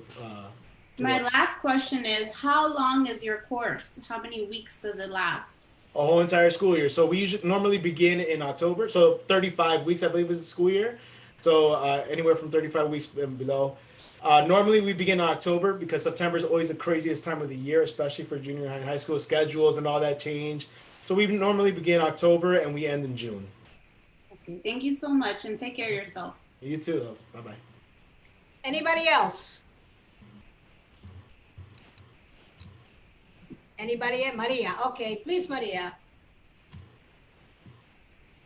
One of the things that I like to do as a member of the board, of a member of the committee, is to make sure that I either ask questions or I listen to the questions by the members of the board. That's why we are in one committee that is important to share ideas, questions, answers, and things like that. My question to you, Mr. Montes, is that are you teaching music or just playing music? And if there is a difference on the type of music that you are teaching, classical music or popular music, how do you develop your academic, program? Absolutely. I'll be happy to answer that. So we do a mixture of classical. We do a mixture of guitar naturally is a lot of Spanish music, a lot of Spanish classical music, as you could say, and we do also integrate and do arrangements for popular songs in a classical guitar style. So we are teaching how to play guitar and also how to read music. So all the basics and fundamentals of music education, they are learning. The only difference is that their focus is on the guitar as opposed to a violin or a cello or any sort of woodwind instruments. So to answer the question as far as what type of repertoire we use, it is a wider range from anything from Johann Sebastian Bach, and to some sort of a bachata piece, and then to maybe a Post Malone arrangement, something popular, or Rosalia, or whatever is out there, that can be transcribed to guitar in a very effective and efficient way for them to play at their skill level. And do you have a hope on the plans for the future to integrate other instruments? Many years there was a plans to have a classical orchestra up here, and it just didn't, we couldn't find the means and the teachers Yes. for the young people to, to learn, especially music. Anybody can play the guitar. You hear on videos on television. It seems that everybody thinks that they can play the guitars or any instrument, and well, it doesn't happen. But my hope that if you have taken this into your hands, maybe you should look at for the future to expand this type of program, because it's especially important. And I'm going to tell you something. if you have someone dying in a hospital bed, in a coma, the last thing they lose is the hearing. And music to them will be the perfect things to listen if they are in that type of situation. So I urge you to continue, and I think that your program is fantastic. But let me tell you, forget about all those crazy musicians that we have on videos thinking that they can do that. It's not happening. So good luck to you. Thank you very much. And to quickly answer your question there, yes, in the future we do hope to introduce more instruments to our curriculum, to maintain the same philosophy, but to expand it and branch it out. Uh, our niche is guitar because I do feel like there is already a plethora of choirs, a lot of orchestras and band instruments like rock bands, even. And the guitar is also able to be played as a large guitar orchestra, and it's a instrument that has been losing a lot of not popularity. I don't want to say, but the style of playing is something that's become a little bit put to the wayside, and just everybody's so focused on just playing four chords as opposed to the boundaries of that you can push with the guitar. But yes, I do hope so. As we get more funding as we go along and more support from our New York City community, Washington Heights, everywhere, we do hope to expand to other instruments as And well. the earliest you pick the young people, the better will be. It's better to start an instrument when you are 25 and up. And I think that if you reach, no, I'm serious. Reach out to the young people, Yes. early students in the primary schools and things like that. You'll have a better, success on your plan. So thank you Yes. so much. Thank you, Maria. Okay, thank you, thank you. Anybody else? Jonathan, uh, I'm good. any question? I'm Waldy? good. Okay, so nobody has any question.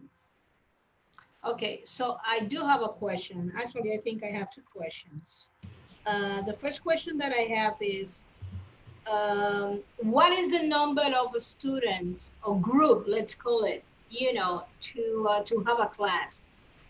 The majority of the time we like to keep our classes to at least 16 max, and the reasoning behind that is because of the space issues that we encounter, and then two, also to make sure that all the students get the proper attention that they need, as opposed to students, because once you start having more than 16, it gets a little funky when you have students who are still not understanding something and there's only one teacher to go around for everybody.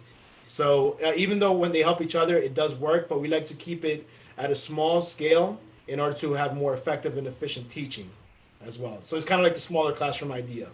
So what you were saying is the 16 is like the maximum that that you will work with, or the minimum? Program, yeah. So like let's say if a group is split Monday and Wednesday, right? There's 16 students for that Monday, Wednesday. Then there could be another set of 16 students for a Tuesday, Thursday, and that kind of idea. Or if there's different time blocks, there could be 16 students from let's say 3 to 5:30, and then there could be another 16 set of 16 for 5:30 to 7:30. So it could be split that way. So if we find an institution that perhaps they may want to put, they may have only 10 students, that's something that may not work, like one. So No, 10 students could work too. Like normally we what happens a lot is we usually get like a 30 students sign up, and then as the programs, because they're after school, they dwindle down. Normally we end up with sometimes like the maximum 16, and the lowest threshold is like 8, for example. So we'll have that.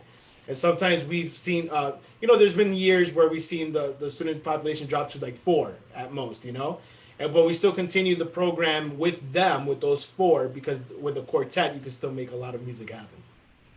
And the other question is, have you thought about maybe including adult?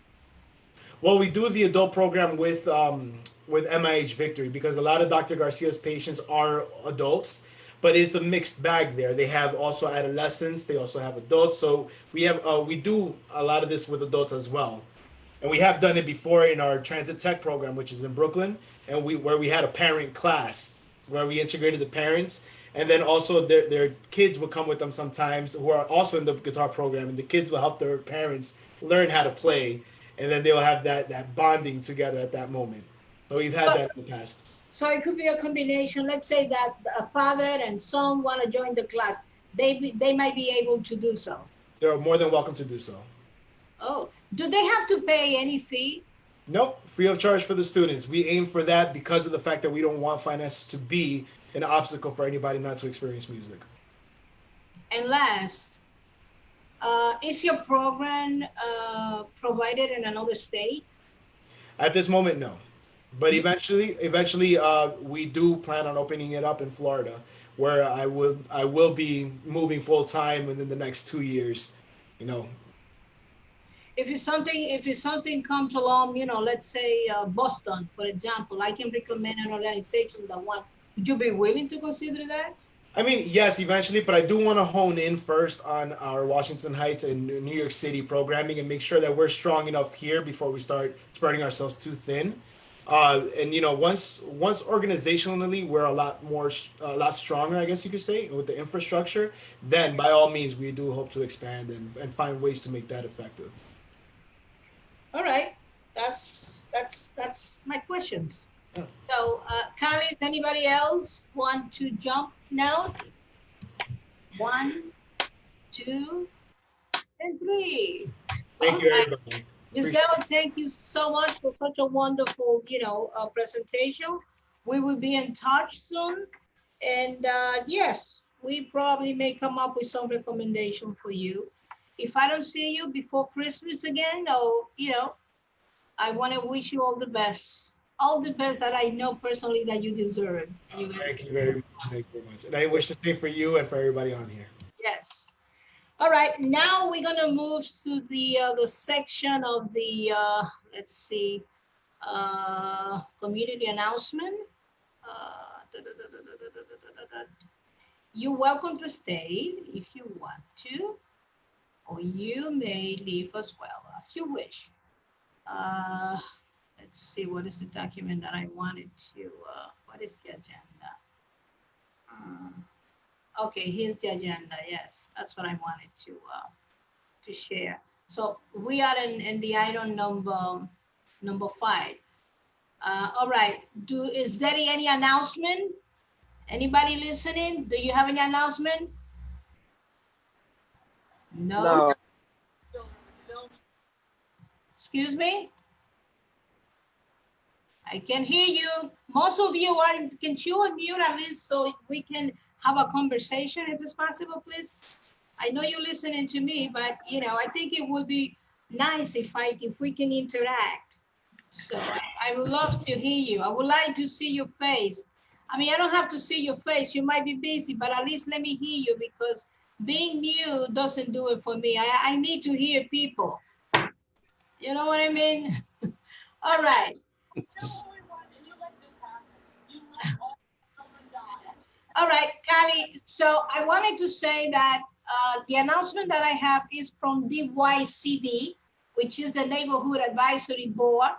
But actually, Giselle also is member of that committee. He just served as a vice president, I believe, until March, if I'm not mistaken.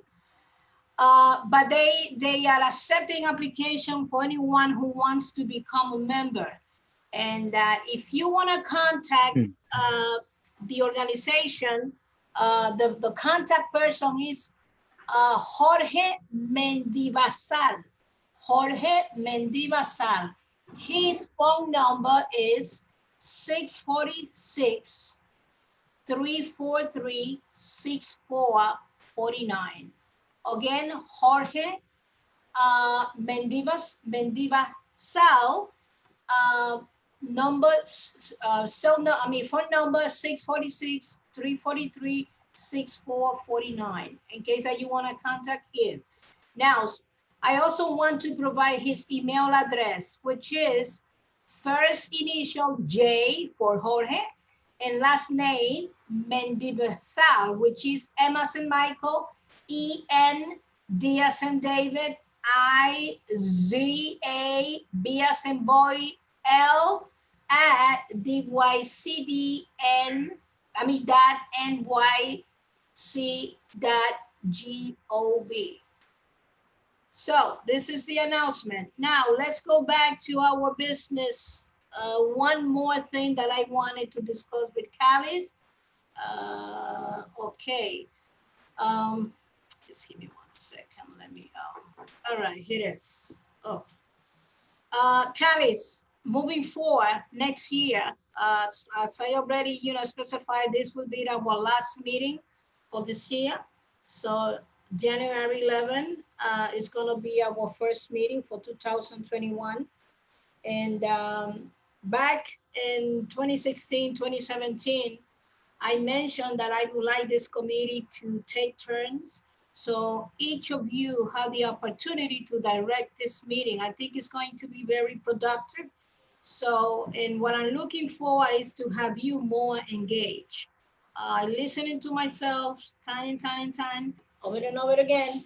But I think it would be a great practice if you guys take turn and direct the meeting as well. So for January 1st, I would like to propose that Waldi direct the meeting. I would like to start with him, pending that he want to accept the idea. And voila, if he accept the idea, so I would like to know who will be willing to direct the meeting. That doesn't mean that I'm gonna go somewhere, no. I just wanted to distribute our responsibility, and I think that having each of you exercise it, what I've been doing for so many years, I think it would be fabulous. I think it's a great idea. Now, Waldi, what do you think about that? Yes, I love the idea. I think it's a great way to kind of engage everybody, and yeah, I'm more than happy to lead on in January 11th, correct? So you the man in charge in January 11, God willing. All right, let's do it. I'm ready. Yes, thank you. Now, the next thing is, as you know, directing a meeting, 10 minutes, it's really rough. I know this meeting are recorded, but the thing is that if you wanted to listen to the record and type the minute, that would be very helpful to keep you engaged. I think that the practice of only listening and seldom making a question, I think it's not enough for this committee, at least. That's what I wanted to bring to your attention. I want all of us to be more engaged and take more responsibility. So tonight precisely, I hope someone take the lead and write in the minutes. You know, all of you have to do is just send me the note. I put it on the template, I edit it, and I always, ask you, guys, if anything that needs to be changed or whatever, you have the opportunity to provide your input. But we need to change things the way we do this, this meetings. So I really want you to be more engaged, along, with the rest of us. So I guess in February, who would like to take the lead in February? Jonathan, you want to lead the meeting in February? Well, February is too far away. Is it a yes or no? Well, it's hypothetical. You don't have to. Things happen, but at least I have an idea. When in February you have that meeting? It's the second Monday. It's the second Monday. You can always say I can, or this time I cannot commit myself. February. But at least try put me on March, because February is not then. So. Okay, March. Yeah. All right, Maria. What about you? You would like to go for February, Maria? Maria, she left. Oh, I'm here. I want Maria, do you want to direct the meeting on February? In February, I can do it. I have a commitment January, February, and March. So I'm sorry. Okay. All right. Would you volunteer to take the minute in February? I'm telling you, I may not even be around. All right. All right. But eventually, yes, you may want to help us and take minute as well, right? The one thing that I can do is I talk a lot. I try to motivate all the other members of this committee Yes. to, to come up with ideas and things like that, because I've been around for 40 years on this board. So I I'm put a lot of years too. leaving the young people to take leadership. Maria, Because people, okay. Okay. All right. Okay. So that means that you're not going to take in the entitled year 1 minute with us? Well, I'm not saying that. What I'm just saying that's that at the beginning of the years, I really have another commitment. So, Maria, at least 1 minute that you do will be appreciated. Okay. See, Maria, at least. no, because then I can come back and say I cannot make it. So I rather don't. You rather play by ear. Well, as of now, I'm just being truthful with all of you. Okay, very last question. Throughout the year, did you see yourself at least cooperating and directing one single meeting? I always have hopes that to meet a millionaire to take me away from all this, this area also. Maria, by your presence, it's just collaboration. I understand how busy you are. I understand. I understand. Oh, I can volunteer to direct a meeting in February. Paradise February. Maria, okay, I got you, Maria. I got you. But listen, all I'm trying to do is that we all take responsibility. Talking is not sufficient, and I think it's good if we all cooperate. That's the idea, Maria, because I have to take the minute, and I have to also direct the minutes. So, and I think that if all of us do this together, I think it's a great thing, because eventually somebody else is going to be a chair, So, yes, we're not going to join a meeting just to sit in we have Wallis, we have Glennis, Paradise, all these young people.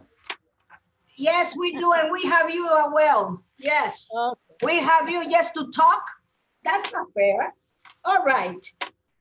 Guys, Maria, you're going to direct one of the meeting. I really hope so. And I look forward to that because it's not fair to them.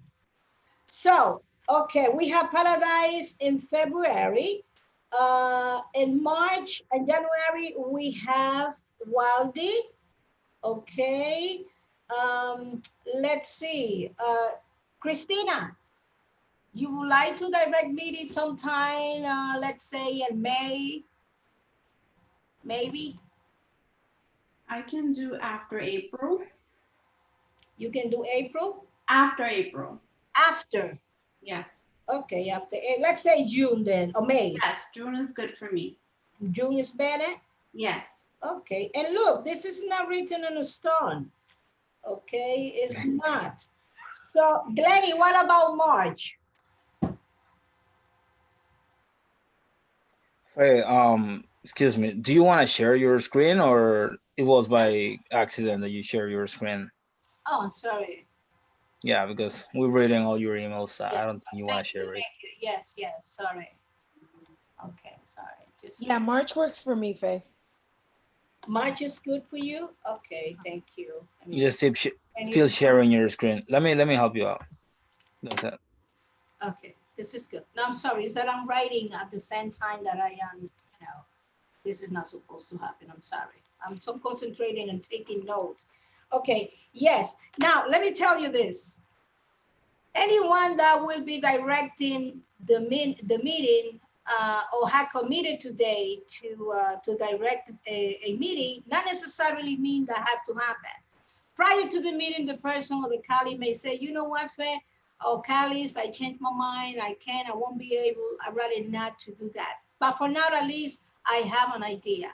Now, responsibility doesn't end necessarily in there. And trust me, all I'm looking for is that to have you more committee and to collaborate more, because, just attending a meeting is not sufficient. But I understand also that if you not feel comfortable directing a meeting or taking a minute, I do understand that as well. But it's much appreciated because just thinking this way, I being directing this meeting at the same time that I am being taking minutes.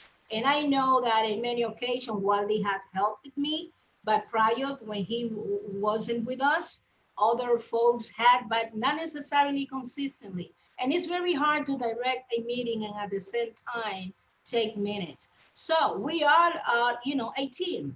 So, and that's why I wanted to bring that to your attention. But I'm glad that, you know, most of you already are willing to do that.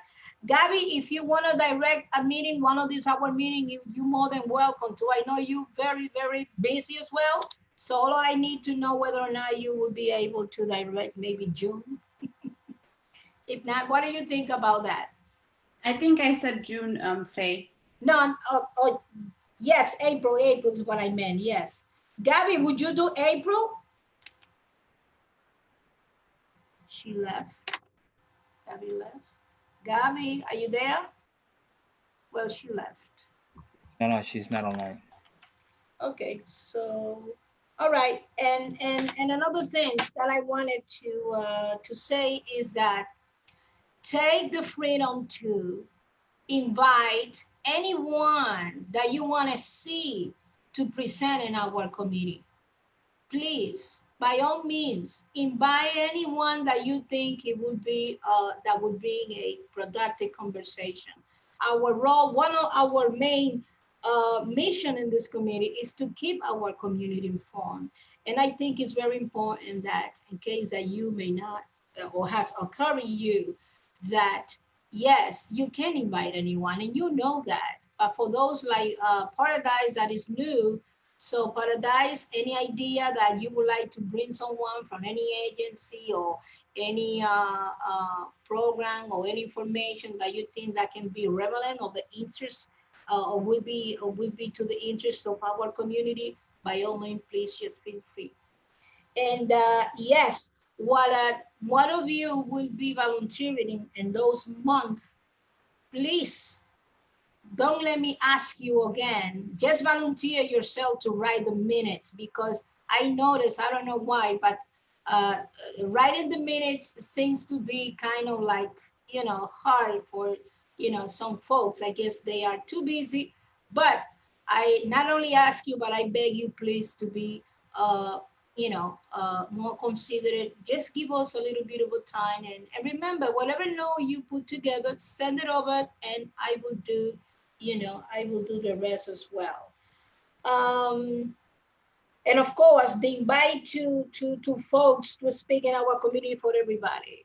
So if I have not mentioned any names, Miriam, if you want to direct any meeting, just let me know that you are willing to do so as well. I'll let you know. Yes, as well as taking minutes. Everything is open to everyone. I want to see you directing this meeting so I can be the co-chair that night and we can do it together. But I wanted to see you, each of you in the driver's seat. Do we have an agreement on that? Yes? Yes. Sounds good. Yes, we do. All right. Yes. I look forward to that. Guys, I always appreciate your time, your wisdom, and even your constructive criticism, because I know there is a lot I can learn from you. So I just want to, you know, thank you for everything. And I want to say that this meeting is going to be adjourned at 8:49. Do I have a second? Second. Miriam seconded. Third. Giselle, thank you so very much again. And I think, I don't know if there is, I apologize. I did not ask if anybody has any comment or anything like that. Any comments before we exit? My only comment is that everyone has a nice holiday, safe holiday, and hope to see you guys in person very soon. I should have said that as well, yes. Anybody else want to add? Happy holidays, guys. Have a lovely one. Same to you. Glenny, tell Mr. Henson that I hope to see him at least via, you know, virtual or something. Absolutely. I will make my way to right there, some way, somehow.